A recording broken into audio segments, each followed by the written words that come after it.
Bom dia a todos.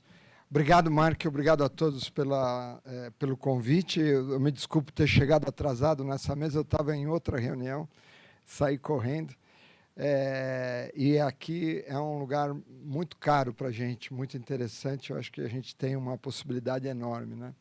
Então, cabe a mim falar um pouco de qual a importância e como incluir e integrar inovações para distúrbios do sono entre as prioridades da saúde digital. Eu sou professor associado da disciplina de pneumologia da Faculdade de Medicina da USP e tenho um conflito de interesse potencial, graças a Deus. Sou cofundador da Biologix, que é um método simplificado para diagnóstico de apneia do sono. Então, só colocando um pouquinho em contexto, American Heart Association colocou, a gente sabe dos 7 pilares, né?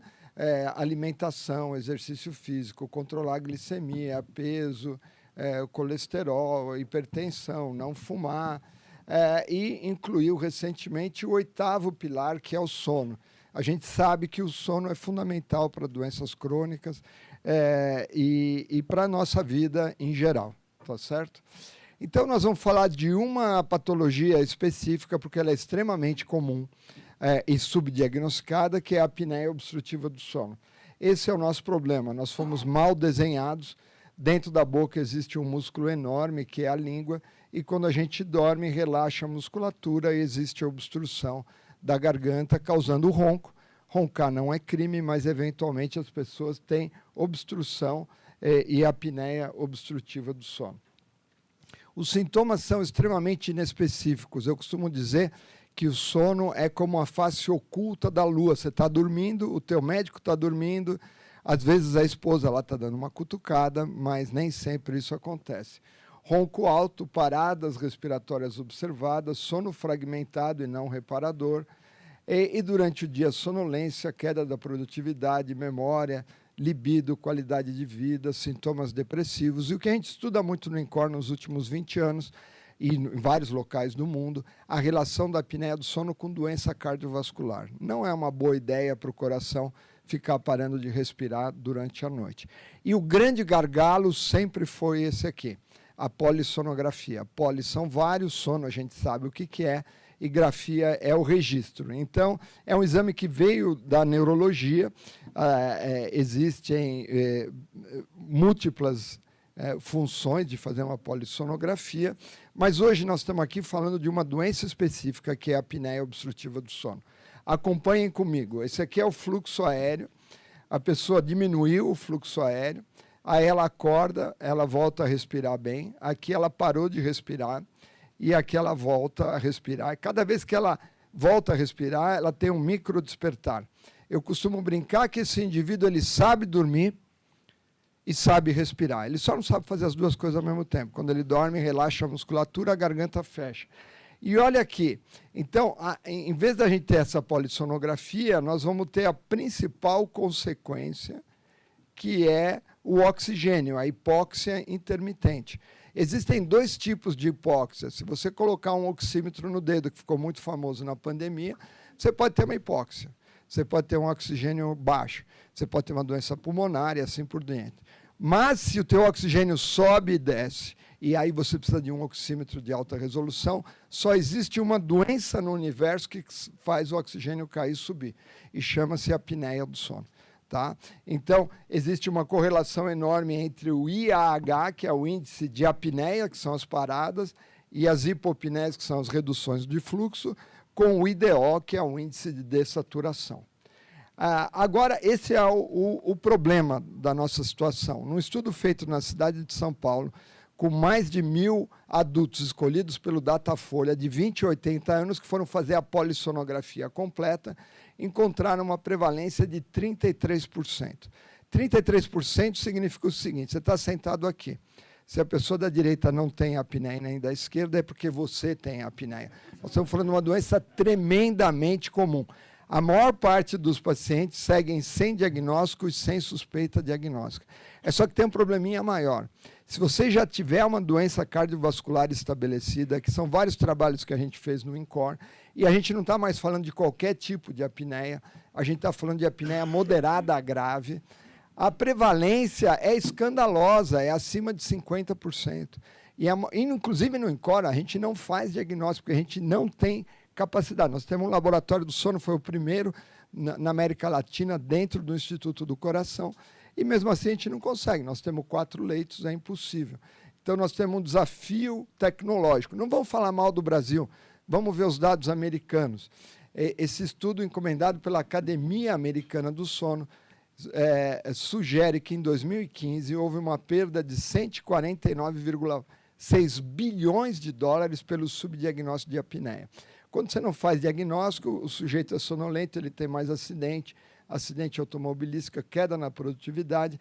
Isso aqui provavelmente está subestimado, piora as comorbidades. Nos Estados Unidos, se acredita que 80% dos pacientes seguem sem diagnóstico e sem suspeita diagnóstica.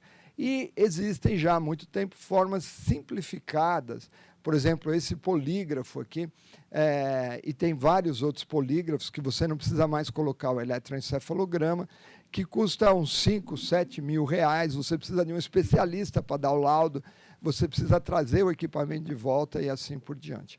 E aí eu tive a felicidade de conhecer o Tácito Almeida, que essa é uma startup que eu chamo o seguinte, um pouquinho diferente das outras, porque o Tácito ele faz produto. Isso aqui, porque no Brasil, em geral, a gente é um pouco que nem banda de rock, né? Os caras vêm para cá quando eles têm 80 anos de idade. Aqui não, é do Brasil para o mundo.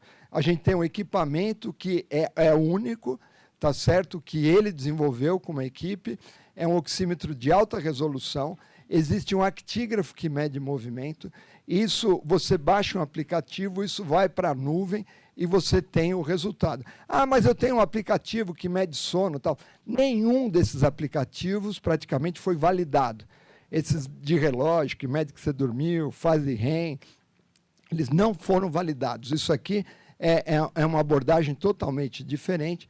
Nós fizemos estudo de validação contra a polissonografia, isso está publicado, contra a poligrafia, aquele outro sistema. Mas a beleza é que eu consigo compartilhar com vocês o resultado e vocês entendem aqui e agora o resultado. Esse sujeito aqui passou a noite inteira com oxigênio estável durante a noite. Se lembra do IDO, que é o índice de dessaturação? Tem poucas dessaturações, isso foi detectado lá na nuvem e o resultado vem no dia seguinte com um laudo assinado por um médico. Isso não é um gadget, isso aqui é um laudo assinado por um médico.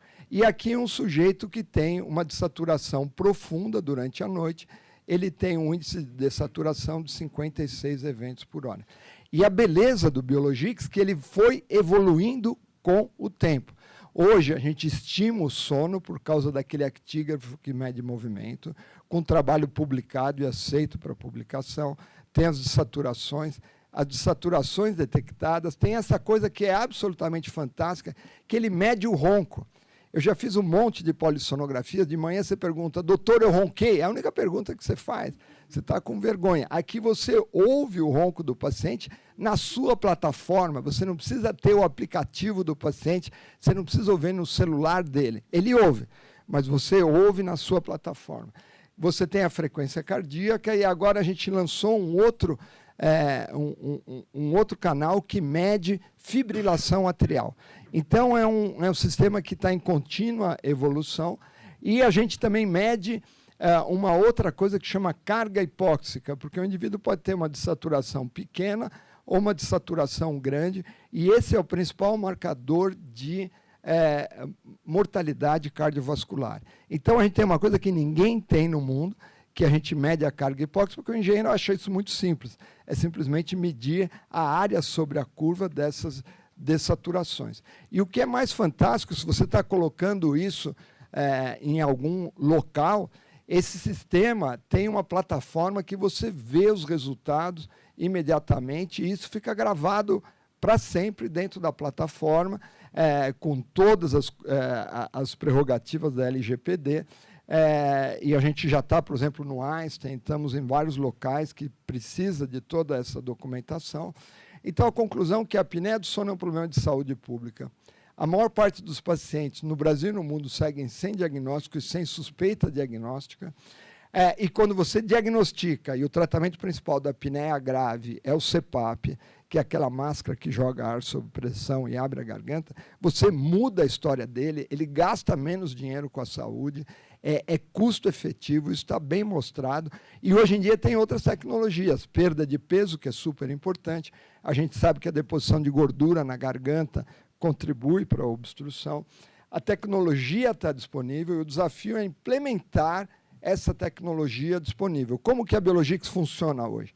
Ela faz mais exames de polissonografia que todos os laboratórios do sono do Brasil juntos. Esse mês já está batendo mais de 13 mil exames. Então, o modelo que a gente faz, a gente vende o equipamento, que normalmente custa 5, 7, 10 mil reais, por 900 reais, e ele paga uma assinatura mensal para ter os laudos, uma assinatura de 300 reais. É ridiculamente barato. E a gente tem a possibilidade, né, de implementar isso em grandes sistemas de saúde, porque ele é barato, ele é simples, ele é fácil, é uma tecnologia disponível, que hoje em dia já está no Chile, na Argentina.